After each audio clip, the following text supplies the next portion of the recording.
Hey ladies, hello. Okay, so let's learn how to preserve some food for long-term storage using Mylar bags and oxygen absorbers.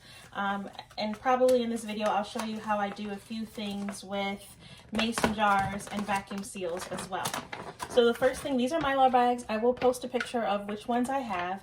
You can get these from Amazon, you can get them from Walmart.com, you can get them from just so many different places. I've seen some people get them off the TikTok shop.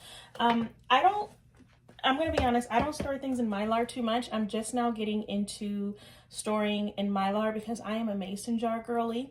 But I do believe not to have all your eggs in one basket. And the great thing about Mylar bags is they're a little bit more compact. I can stack them. Also, if I had to evacuate, I can pack up a whole bunch of more Mylar bags with food in them than I can mason jars. If you live in a place where earthquakes may be a possibility, that's something to also think about. You know, mason jars can break, Mylar bags, you know, can't break. Just a few different things. So don't have all your eggs in one basket. I'm going to store today some jasmine rice, some sugar, some wheat berries to make homemade bread, and also some oatmeal. I'll do another video on how to look for sales, or you can shop at As Your Standard, but that will be a different video. So I'm going to go ahead and pour as much oatmeal as this 1 gallon Mylar bag will take. Okay.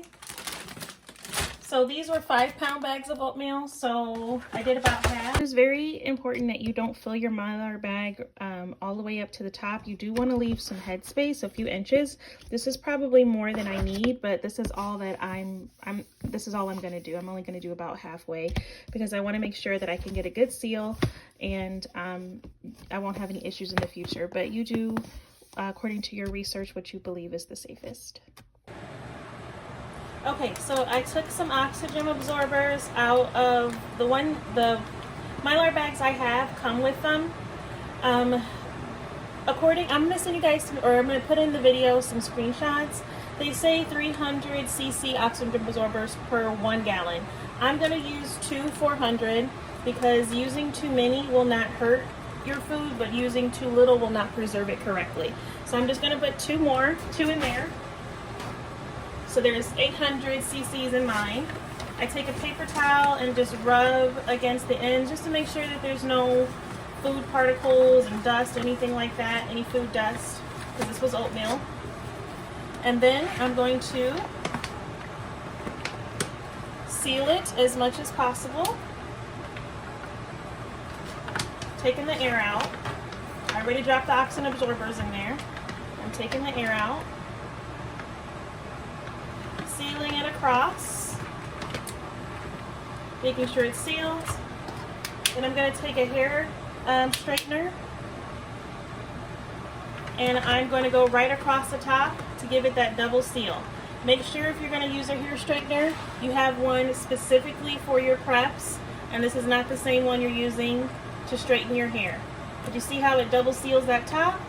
They also make straighteners just for this, or they make seals just for this, but this is the cheapest way, just to use a little $8 hair straightener from Amazon or Walmart or wherever. So I wanted to mention something. You do not put oxygen absorbers in sugar.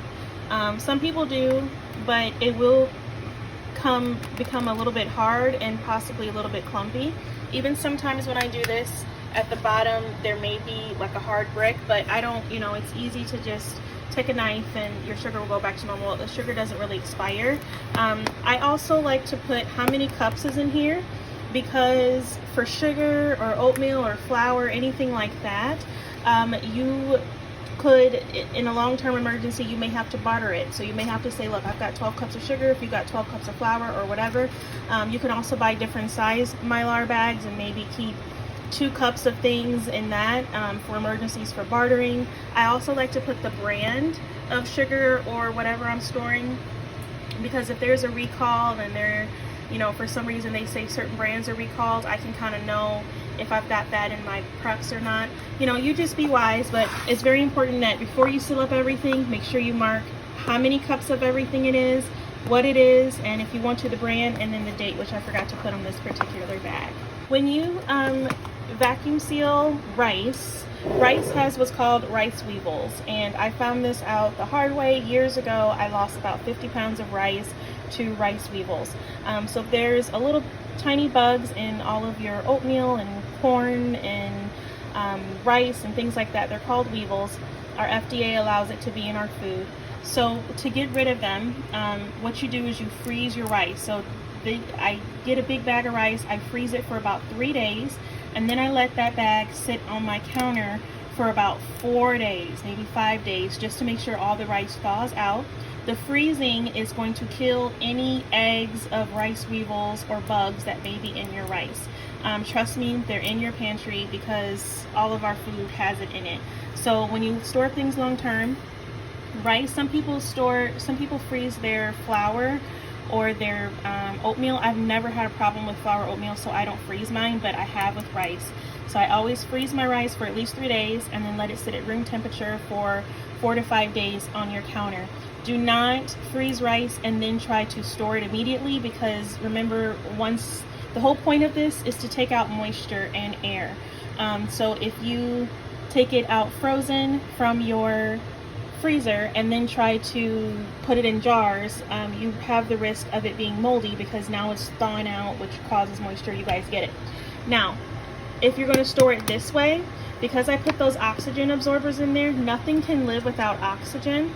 So some preppers say that you don't have to freeze your rice when you do it this way because nothing can live with the oxygen. But I just freeze rice just because I've had a bad experience in the past. If you do it in the mason jar, you have to freeze it no matter what. If you're putting it in here like I showed you, you don't have to freeze your rice. Use to your own discretion.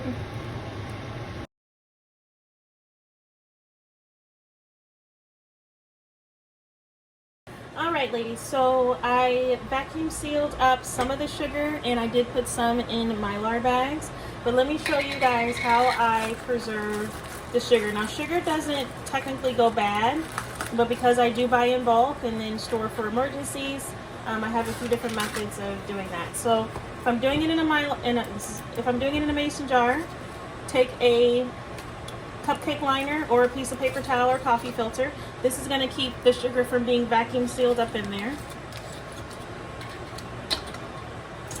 Make sure you wash and sterilize your jars. I just wash mine with a little bit of Dawn and vinegar, and then I let it sit in the oven on 225 degrees until both the jars and... Okay, so this is a wide mouth jar. So you're going to have no ring on this particular way of doing it. I'm going to put this on top. I press start. And then I wait for about 15 seconds or so. And it's going to take all of this air out of this jar. I did for mine for about 25 seconds. I'm going to lift this straight up. This is how you check the seal. I know that it's down. I also should be able to lift it by just the lid, and the lid does not pop off. And then I store it on my pantry shelf or cabinets, however you want to store it, with no ring, for a few years. This right here will last a few years. If you put them in the Mylar bags like I showed you earlier, they say that will last up to 30 years, but I have a very big rule in my home. I don't care how I preserve something.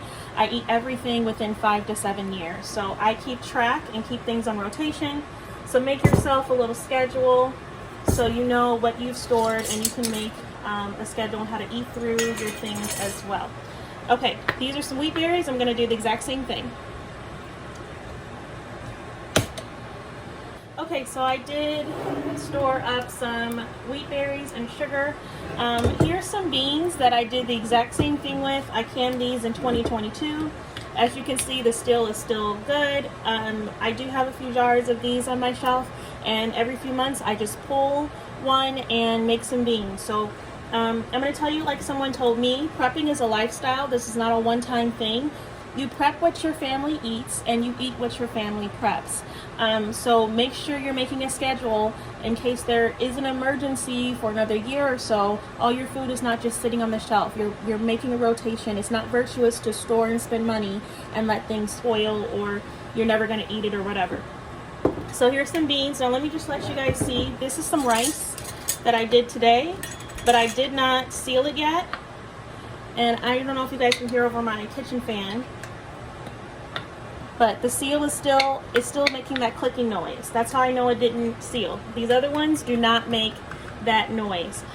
Things like flour, sugar, cocoa powder, seasonings, things that are powdery, use a cupcake liner or a coffee filter to make sure that that powder doesn't get sucked up.